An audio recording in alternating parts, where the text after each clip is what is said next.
Saving money is usually framed as maturity, proof that you're disciplined, that you're in control, that you're doing the right thing. From an early age, saving is treated as a moral signal. Spend less than you make, put money aside, prepare for the future. That advice sounds unquestionable because saving does solve a problem. It reduces fear. Fear of emergencies, fear of instability, fear of being caught unprepared. Savings create breathing room. They soften uncertainty. That relief is real, and it matters. This is important to say clearly. Saving is not foolish. It is not irresponsible. It is not wrong. It's protective. Protection feels like progress because it lowers stress. When stress drops, life feels like it's improving. Bills feel manageable. Surprises feel survivable. Nothing feels urgent. And urgency is uncomfortable. So people gravitate toward whatever removes it. This is why saving is praised culturally. It produces calm behavior, predictable choices, low volatility. Stable people are easier to plan around. They don't panic. They don't disrupt systems. They comply. So saving becomes more than a habit. It becomes a signal of responsibility. If you struggle financially, the assumption is simple. You didn't save enough. Not that the structure was limited, not that the system capped outcomes. The burden is placed on behavior. Save more, spend less, be more disciplined. That framing trains people to self-correct endlessly. If progress doesn't arrive, they tighten further. More restriction, more caution, more saving. Over time, saving becomes the only move, not a tool, a strategy. That's where the problem begins, not with saving itself, but with what people expect it to do. Saving is designed to preserve. It is not designed to expand. But because preservation feels like improvement, people confuse safety with progress and protection with growth. Nothing looks wrong. Life feels under control. That's the illusion.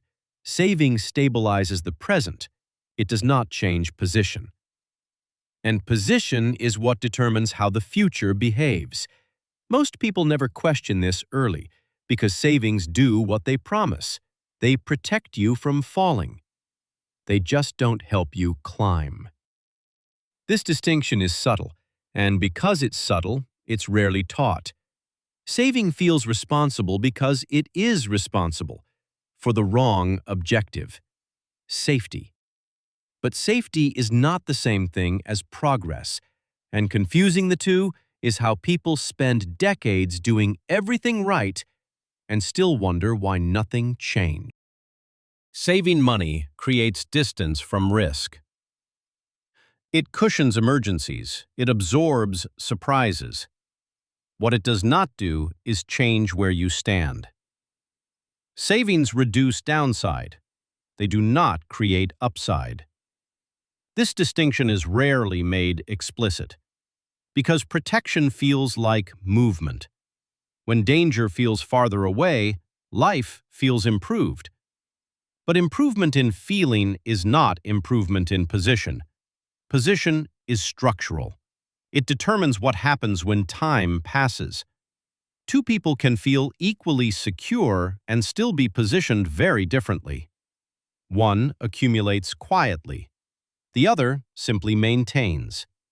Savings exist outside the system. They sit. They wait. Waiting feels neutral. It feels like nothing is being risked. But time does not treat waiting as neutral. It treats it as absence. Money that sits does not interact with growth. It does not participate in expansion. This is why savers often feel stuck despite doing everything right. Nothing is wrong. Nothing is happening. Savings preserve purchasing power temporarily. They do not redesign how money behaves. The relationship stays the same. Income still requires labor. Time off still costs money. Progress still depends on presence. Remove income, and pressure returns. Savings soften the impact. They don't remove the dependency. This is the quiet limitation. Savings delay pain. They do not eliminate the structure that creates it. Because savings don't change structure, they can't change trajectory. They stabilize the path, not the destination. Stability feels like success, especially when instability was the previous threat. But stability without leverage eventually becomes stagnation. This is why people can save for decades and still feel behind. They reduced volatility without increasing capacity. Capacity is what allows progress without constant effort. Savings don't create capacity. They create endurance, the ability to last longer inside the same position. Endurance is admirable, but endurance is not escape. It's survival. This is where confusion sets in. People feel responsible. They feel disciplined. They feel cautious. Yet nothing compounds. Nothing accelerates. Because saving was never designed to change direction, only to prevent collapse. When savings become the primary strategy, growth is postponed indefinitely. Not consciously, structurally. The future remains dependent on the same inputs as the present. More work, more discipline, more restraint. Savings keep you safe inside the system you're already in. They don't move you to a different one. And until position changes, time behaves the same way it always has. Quietly, relentlessly. Most content talks at you. This one sits with you. If that difference stood out, if this felt real instead of loud, like the video, subscribe. This channel is built for people who notice patterns. The most misunderstood risk in saving is not loss. It's erosion. Loss feels dramatic. Erosion feels invisible. When people imagine risk, they imagine something breaking, markets crashing, jobs disappearing, money vanishing. Inflation doesn't look like that. Nothing collapses. Prices rise slowly. Costs adjust quietly. Life continues. That's why inflation is underestimated. It doesn't trigger fear. Savings sitting still feel unchanged. The number stays the same. What changes is what that number can do. Less each year. This isn't theft, it's dilution. Money doesn't disappear, its influence weakens. This weakening happens quietly enough that people adapt without noticing. They adjust spending, they compromise expectations. Because the adjustment is gradual, it feels manageable. Nothing feels urgent. But gradual doesn't mean harmless. It means cumulative. Time compounds erosion. Savings are uniquely exposed to this. They don't move, they don't adjust, they don't respond. They rely on stability in an environment that isn't stable. This creates a quiet contradiction. The very thing meant to provide safety slowly loses its ability to do so. People don't feel poorer suddenly. They feel constrained. Vacations shrink, choices narrow, margins disappear. Not all at once. This is why inflation is so effective. It doesn't demand reaction. It just waits. Savings delay awareness. They create the illusion that nothing has changed.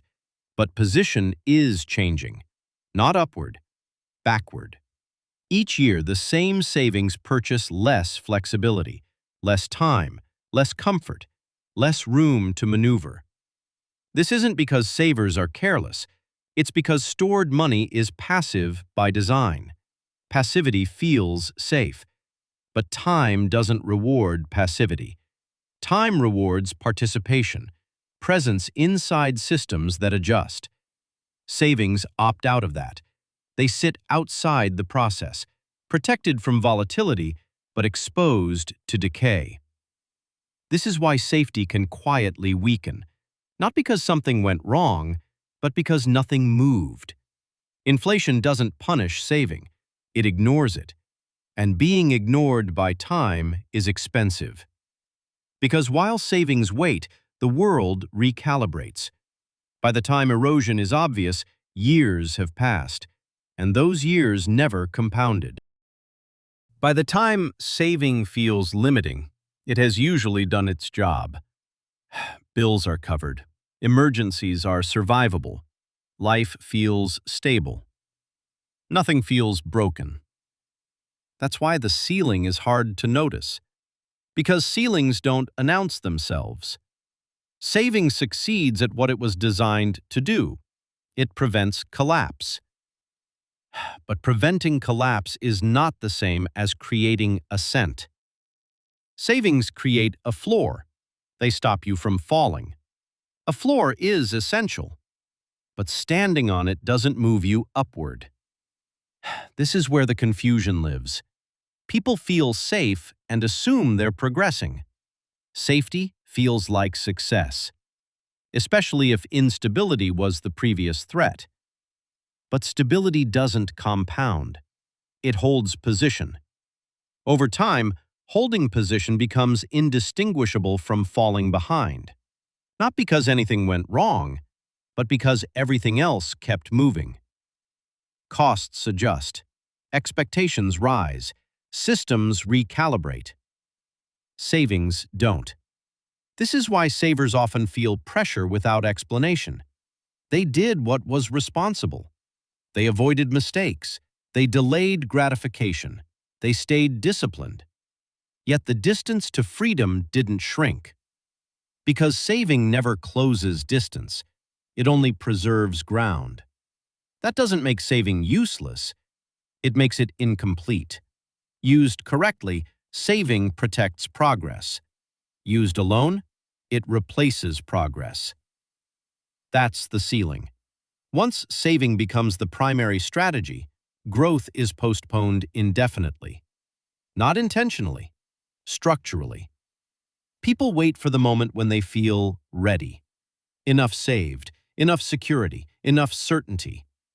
That moment never arrives, because safety has no finish line. The goal keeps moving, and time keeps passing. Years go by quietly. Savings remain intact, but position does not improve.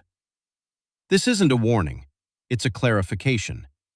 Saving is a foundation, not a destination. When foundation is mistaken for progress, life feels responsible but constrained. And that constraint gets mislabeled as bad luck or bad timing. In reality, it's just a ceiling being reached, quietly. Understanding this doesn't demand action, it demands awareness. Because once the role of saving is clear, it stops being confusing and stops being overtrusted. If this helped you see saving differently, if it gave clarity without telling you what to do, like the video, subscribe, turn on notifications. The next part goes deeper.